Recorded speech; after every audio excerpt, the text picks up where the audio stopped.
Hey, what's up, guys? It's Mr. Leventhal here. Welcome to African History. Today we're going to be doing a presentation, and we're going to be talking about 4 different aspects of African history. The first one is European imperialism. The second one is nationalism and independence. The third one is the Pan-African movement. And the fourth one is apartheid in South Africa. So let's get started with European imperialism. Alright, we see a picture here. We see this guy. He is standing, right? This man.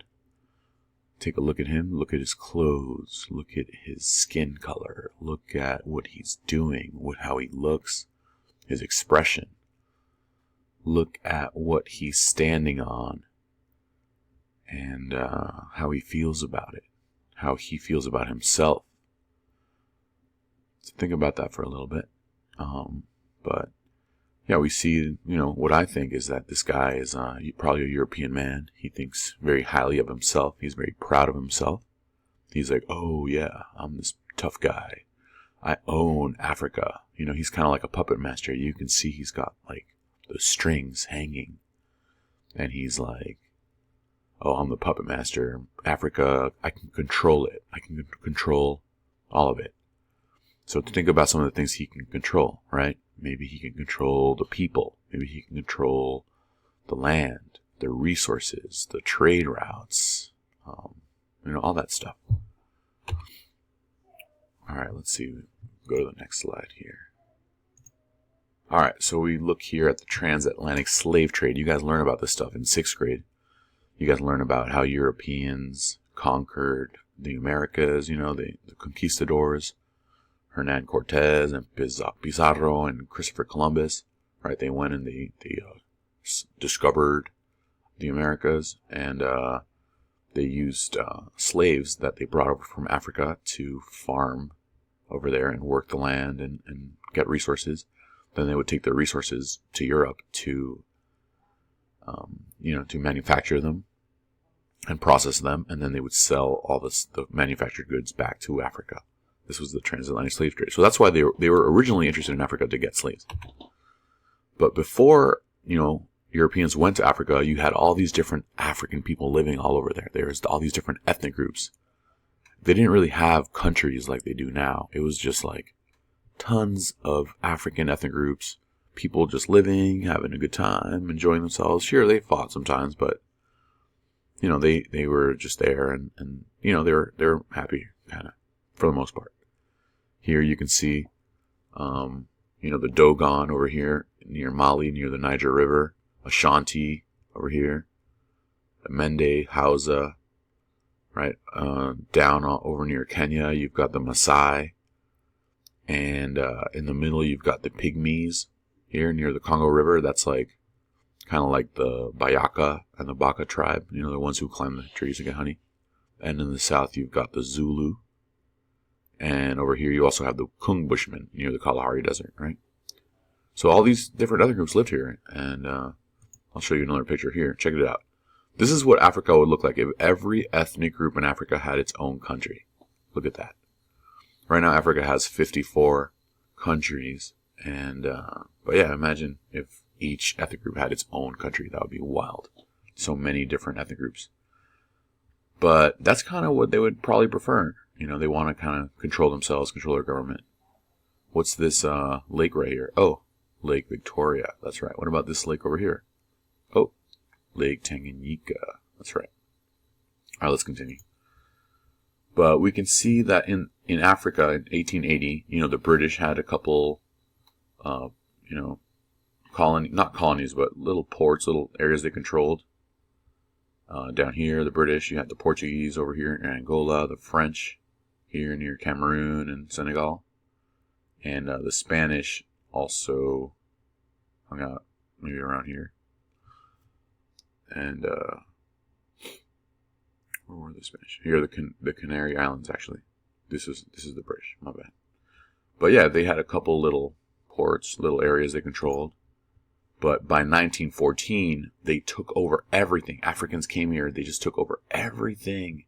They took over every single country in Africa except two. They took over everything except Ethiopia over here on the east and Liberia over here on the west. But they took over everything. You know, the French were there, the British, the Spanish, Portuguese, the people from Belgium, Germans, Italians. They took over everything. And this was called the Scramble for Africa. These guys met in a meeting called the Berlin Conference, which lasted, it was around 1884, 1885. They met a couple times, and they discussed who would get what. So you guys can see in this picture, you got the Spanish over here, this like flamenco guy here, this Portuguese guy, the Italian guy with the cool mustache and the hat, the German dude, the British here, and the Dutch, some French guy, King Leopold from Belgium. These guys all wanted a piece of the pie. Everyone wanted a piece of the pie.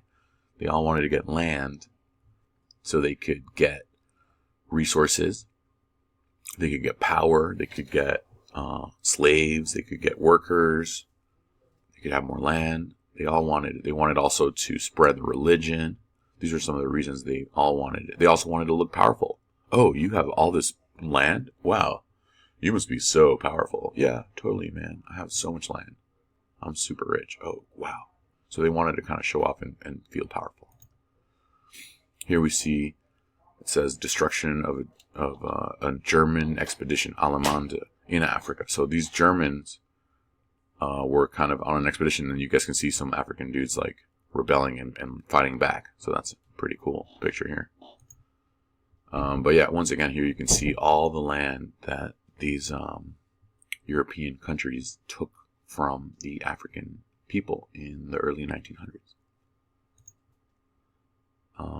I'll show you guys these videos in class, but right now you can't really watch them. Here's another image you guys can see. These are some Europeans, and there are some African people here, kind of like, kissing their feet, and all these Europeans looking down on them. They saw them as second-class citizens. They didn't really respect them as much because they didn't practice Christianity, and so they thought they were like kind of lesser people, and then they weren't. They were looked down upon also because of their race. Here we see an image of Africans building railroads in Africa for Europeans, and that was one of the reasons.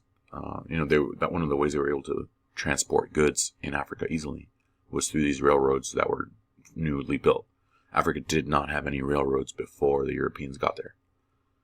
Here on the top right, you see kind of a political cartoon of this European king, kind of like a snake wrapped around the African man, controlling him and kind of terrorizing him. This is kind of symbolizing the way that these people felt, and kind of what was happening in Africa at the time. And here we see also just some people working, some African men working for the Europeans. Here's another political cartoon. You guys can see here that in Africa it looks like they've dug it all up.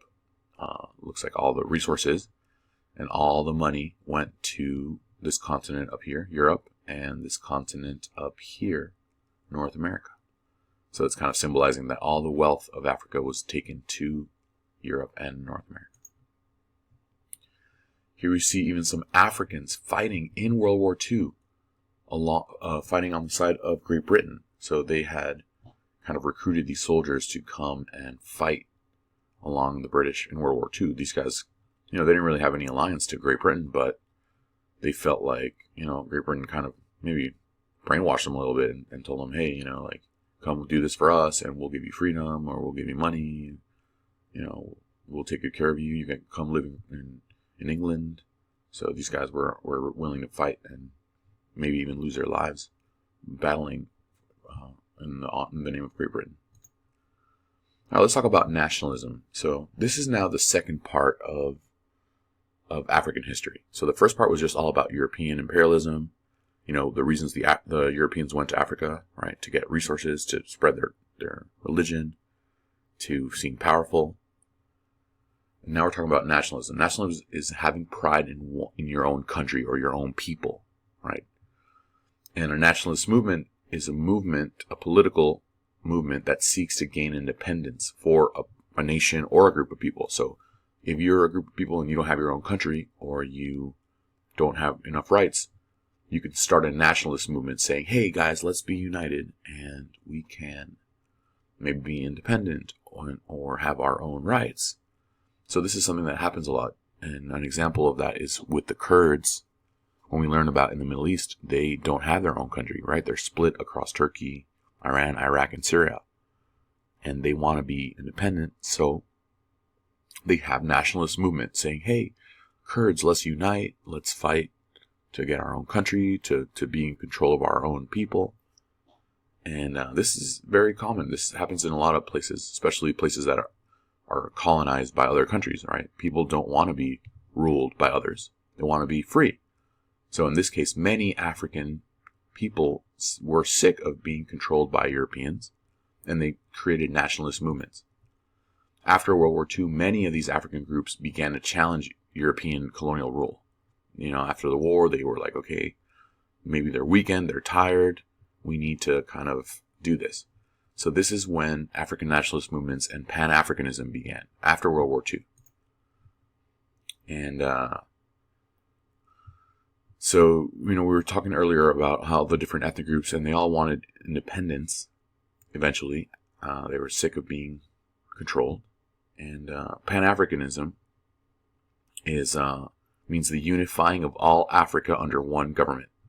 Before then, Africans didn't really think of themselves as being alike. They were like, oh, I'm Zulu, you're a Kung Bushman, you're a Maasai, you're Fulani.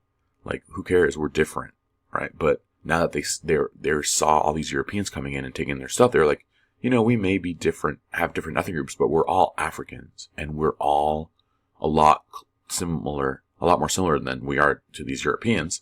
We should unite instead of fighting against each other. We should unite as Africans and rebel against the Europeans, And this guy here on the bottom right, Leopold Sedar Senghor, he's one of the leaders of the nationalist movement in Africa in the 1930s. This was before many African countries became independent. Here we see an image from a movie where Zulu indigenous people in South Africa were fighting against the British imperialists, right? These guys were they didn't want to be taken over. And in Kenya, there was a secret society called the Mau Mau. These guys would meet up and discuss ways to kind of overthrow the Kenyan government and how to become independent, how to kind of rule their own country, rule their land, and get rid of these British people, tell them to go back so that, the Kenyans could have freedom. So the Mau Mau actually had weapons, and they would meet late at night in a little room somewhere and come up with a cool plan on how they were going to take down the government and get freedom for themselves. So they were a nationalist group, the Mau Mau. Here we see an image of Mau Mau rebels, these nationalist guys who got captured by the British in Kenya. And these are some British dudes with guns, who were just we're taking you down. You guys will not have freedom. Great Britain will control you, and we will have all your resources also because we want to be rich and powerful. And there was a big battle between both of these groups, the British imperialists and the Mau Mau nationalist rebels. Let's talk about Pan-Africanism a little bit real quick. This is an ideology and movement that encourages the solidarity of Africans worldwide, uniting them worldwide, even if they don't live in Africa. Any Africans who live in other countries, such as African Americans, to say, hey, let's help Africa. It's a belief that unity is vital to economic, social, and political progress, and it wants to unify and uplift people of African descent. So even in the United States, all these African Americans were let's help Africa. It sucks that all these countries all these people are don't have freedom and they're controlled by a different country. So they were united, and that was called Pan-Africanism. Uniting Africans from all over the world. So Pan actually means all. It means everything. Pan is all. So Pan-African means all Africans. And this is Marcus Garvey. This is a Jamaican nationalist leader. And he was yeah, we should go back to Africa and make it awesome.